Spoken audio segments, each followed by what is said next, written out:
Taking your students to the farm is a great idea because it's real-world learning. Not all of learning takes place in a classroom. You can't replicate the sights, the sounds and the smells of a farm in a classroom, and the children seem to get a lot out of the experience.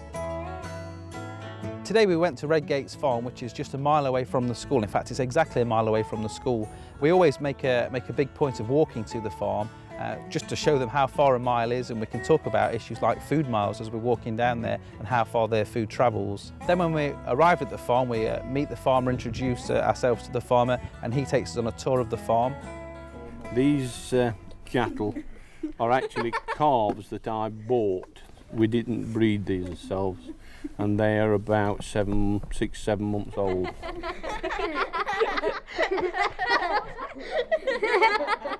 I've never seen cows before. You need to get used to them. Yeah. Cute. Right then, we'll go and find them something else to look at. Now then, who wants to climb over that fence without touching the electric fence and carry a bucket of pellets into the middle of there? We had to climb over the electric fence. Well, it wasn't turned on. And we had to carry the bucket, take it to like sort of next to the little shed thing, and empty the bucket of food onto the floor and like rattle it a bit to make them come to it and make them eat it.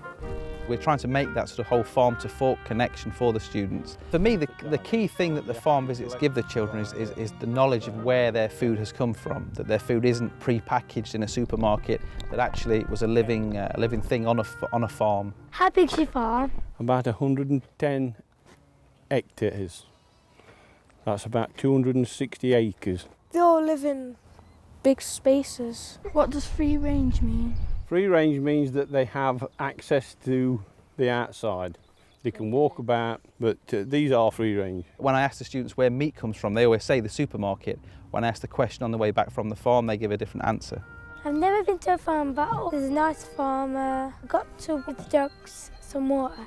I put it into a can and it got a bit dirty, but it was okay. Then I started giving the ducks a shower. Point it up in the air. One of the things that's important to do before going on the farm visit, as well as risk assessing the visit, is talking to the farmer about what he's comfortable letting the students do. And also, it's their farm, it's their livelihood, and they've often got some good ideas of what the students can do, like collecting eggs, like going on a hay ride, like feeding the animals. Who can run? Me. And carry a bucket at the same time? Today, 3 of the students were given the task of feeding some of the lambs and the sheep out in the field, and the objective they were given was to walk every 5 paces and drop 2 handfuls of oatmeal down. Now the sheep weren't expecting them. Fortunately, they dropped the bucket and all the sheep crowded around them. Why is one black and all the others white? Well, it's a bit of a mystery really. We've actually got altogether about 12 black ones. We never breed with them, and we've only ever bred white sheep, but we keep getting black ones, so somewhere in history one of them got out and went where it shouldn't have done. I really enjoy steak and chips, so my favourite animal on the farm is the cow. Why does bulls have rings through the nose? So you can control them. Because they've got the ring in, if you can put a hook in there, you've got to control, because if you quick tug on it, it hurts them. We tend to do 2 or 3 farm visits a term, and the Redgates family are very generous with their time. We don't pay them anything, they do it all out of the kindness of their heart, and we're very lucky to have established the relationship with the farm. It was fun. Everything's been fun. I wish I'd stay here for longer.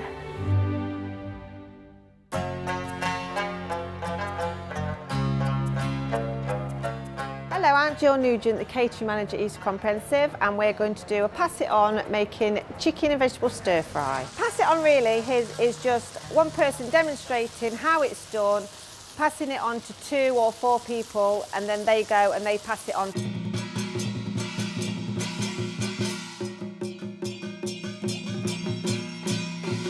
We've bought chicken breasts and we're going to slice them very thinly, and the beauty about stir fry is, and the thing that you must always do, is get everything chopped up and ready to go before you start cooking. These are a year 8 and 9 student, Joe and Amy, that I'm going to be passing on today, and then they're going to pass it on. She showed me and Joe how to cook the stir fry, and then we had to turn around and show other people from different years, and then they had to turn around and show the rest.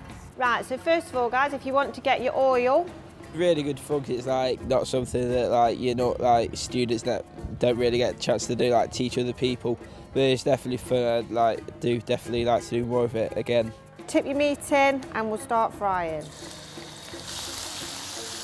And once you start cooking, it's quite quick, that's why you have everything chopped ready, but you don't want it to burn. Just keep it moving. Oh, I'm not a teacher here, I'm the catering manager or a dinner lady. I am a trained cook, and it's great to pass it on because I'm not a teacher, and it gets them out of like the classroom environment, and it's just great to pass it on to them. Bean sprouts and your noodles, and that's it. Once you've got everything in and the spinach is wilted, just straight into a bowl and eat it immediately, straight away. It was really nice actually. The flavours went really well together. So I've just taught the first 2, and then they'll go now and they will teach the next 4. Come on. Just keep stirring it. Right, first he warned us that the thing spits when you add the chicken. And we added the vegetables, then we had stirred, and then we made it, and then as you can see, Paige only tried that much. And I've probably got triple hers. It's lovely. I think the chicken's cooked really well, and the noodles and everything, it's lovely. The best thing is eating it at the end. That's really nice. It's dead flavoury and very good. I love cooking because it's nice and I love eating food, and there's no else I can describe it to you. It's just wonderful.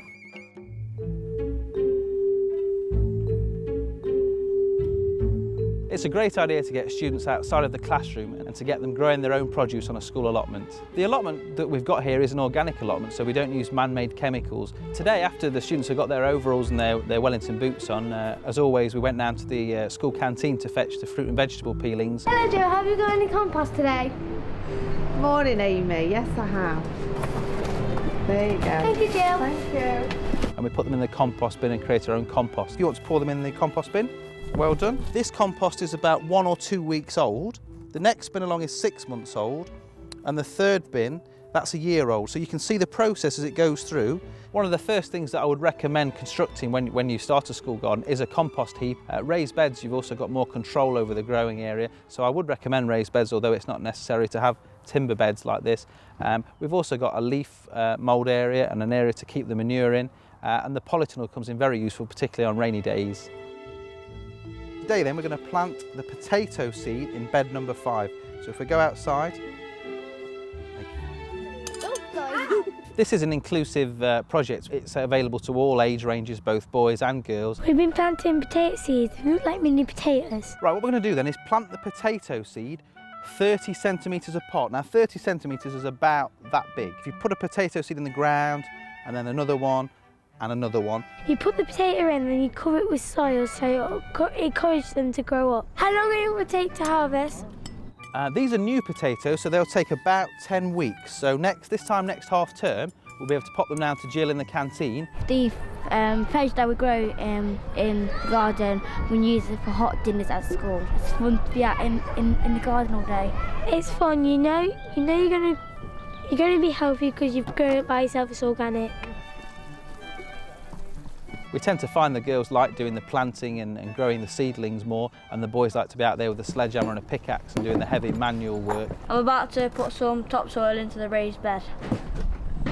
I like coming to the school allotment. You get to do planting, you get to do this stuff like bolting stuff. I find it quite useful as well with some of the boys who struggle with anger management issues to be out here with a pickaxe. Obviously you have to watch them very closely. There's really noise like that. Right, Karen, thank you very much. You've done a super duper job. Let's get the soil off the edge of the bed and then put the rake up against the fence so it's nice and safe.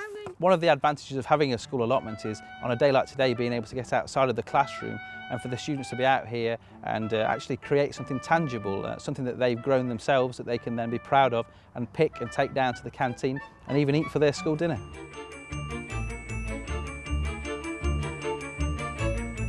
This is a great lesson idea for showing the pupils how easy and cheap it is to make your own pizza.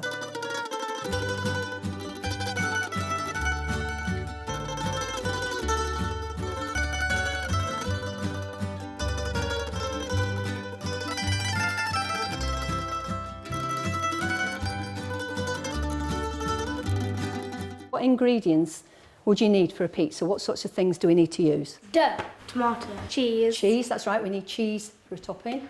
Mushrooms. Mushrooms, yeah, if you want to, you can put mushrooms on a pizza. So anything else really is an extra, isn't it? It's what you actually fancy on a pizza. First of all, we're going to roll out our bread dough. Put the bread onto a lightly floured table. Who can tell me, what do I need to do to the rolling pin? You flour it. That's right, and just before I start rolling it, I'm going to just take the edges of the bread and just put them all into the middle, just to make sure that I've got it nice and smooth and it's not too sticky, otherwise it was a bit sticky on the edges that had been cut. I'm going to press on as I roll away. And when I bring the rolling pin back, I'm not pressing on. This way you know that it's not sticking to the table, and just lift it up onto your baking tray, and if it's gone out of shape, just use your fingers like that. I think the school garden is a really good initiative. It lets the pupils see what vegetables are in season, and it lets them try out vegetables they perhaps wouldn't normally try. They're much more willing to try something if they've actually been involved in growing it. The spinach came from a wonderful school's allotment up there. We're not going to put it in the oven straight away because the yeast has got to have time to rise. It's a living thing, and in order for it to rise and give off the carbon dioxide bubbles that are going to make the bread rise, a special bit of advice is really to have your room as warm as possible, because if the room's warm, then the yeast is going to start to multiply a lot faster, and your bread dough will rise a lot faster as well. Now, don't get your hands in it too much or it'll stick to your hands. First, you get the dough. It's made by yeast, which is a living thing, so you have to wait for it to rise. When it rises, it gives off carbon dioxide, and it rises then. And then you spread your tomato puree on, then you can add your topping and... Pepperoni, tomatoes, cheese. Not too big with the cheese because it's very fattening. Mushrooms. Looks nice, Stephen. You just need to leave it on the side now so it can rise. In fact, if we put it here in the sun, it's going to rise a bit more. Done a nice job with that, Callum. I think that's going to be quite a deep base, thick base pizza, isn't it? Mine was made a little bit earlier than yours, and you can see now, if I just press that, and you see how it's risen, and so that can now go into the oven, and it's going to take about 10 minutes.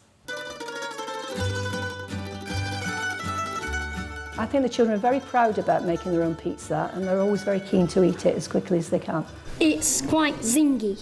It's very nice. It's as nice as what you get in a restaurant. I like the sensation of making something and then getting to eat it, knowing you've made it and you've took like ages making it, because it's just fun to make. It's nice. It's the cheese.